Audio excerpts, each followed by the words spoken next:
Hey guys, Michael Johnson here. Just giving you guys an update on how everything went at Mid Ohio, and it was an eventful weekend. That's for sure. It could have been better. Um, I'm not sure what could have changed for my last race. As most of you guys know, we had a big wreck on the start of race three. So that put a damper on the whole race weekend. But let me start off by saying how everything went for the first test day.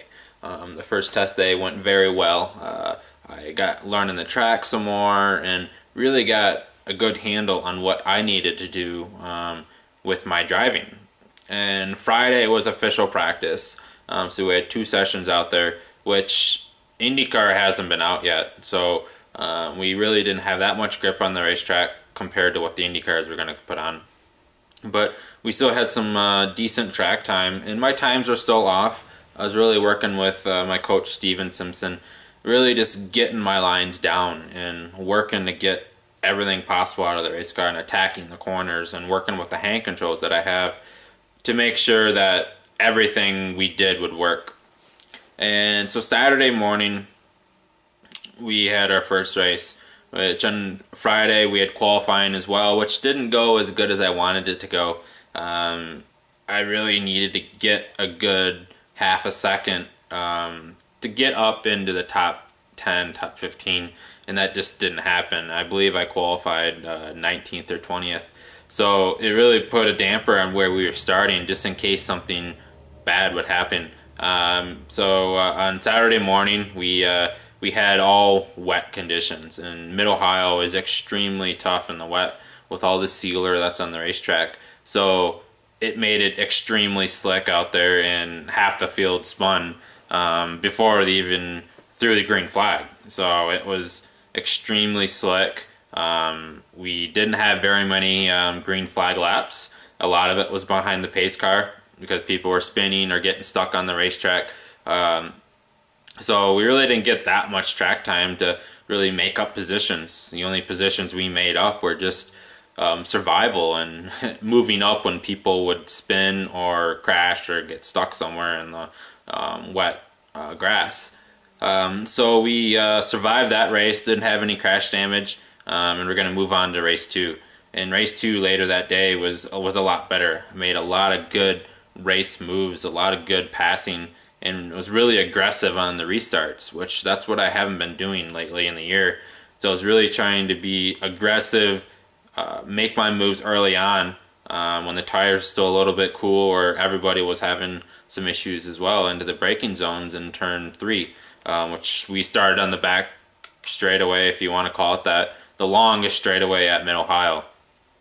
And I thought I did a really good race. I wish I would have done better. I fell back from the middle pack that I was with. And I started to catch back up at the end, but I just didn't have enough track time.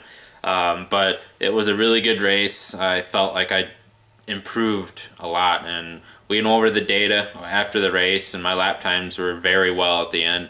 I was making improvements on everything that we were working on with my coach Steven on the data and really maximizing everything I have in the corner. So we were really looking forward to race three, which was on Sunday. And unfortunately, the race didn't necessarily happen for me. I made the warm-up lap and not even half a lap. We didn't even make it to turn one, which is turn three on the racetrack, because we started on the longest straightaway. And I started 21st, again with my lap time, but I just didn't have a quick lap time. I needed to get a couple more tenths more to be up in that 10th to 15th range. Everyone is so tight during the race, which makes it extremely difficult to move up in the field if you don't have that blistering quick lap. So we started the race and everything was going good. I got a decent start. Moving up, I was behind one of the afterburner cars on the start. And then everybody started wrecking in the front right as they crossed the start-finish line. And I saw the race happen in front of me, and I had enough gap between me and the car in front to slow down enough and really make sure I could get out of this wreck and not have anything happen. And I got hit from behind, which is really unfortunate. I was really looking forward to running this race. I know this happens in racing all the time, but it really is. It's tough for me and the team, and everybody works so hard to get all this together. And I'm not going to blame anybody in the race, but it's unfortunate for the guy that behind me just really wasn't paying attention.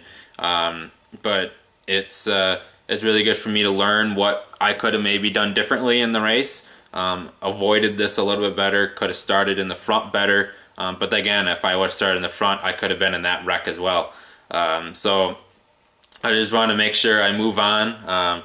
I'm looking forward to Mazda Raceway Laguna Seca the second weekend of September, and it should be an unbelievable weekend there, running on the historic track and the corkscrew, and it's such a smooth track, and I think it's going to be a great weekend for not just me but the team, and having a great weekend, and hopefully we can get some luck on our side and have a great race. And up until then, I'm just going to keep working with my team, really training hard with my trainer, Josh Gibbs, and maximizing everything that I have, and start working on our program for next year.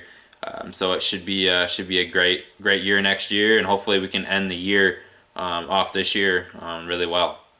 So until then, I'll keep you guys all updated, and have a great day. See ya.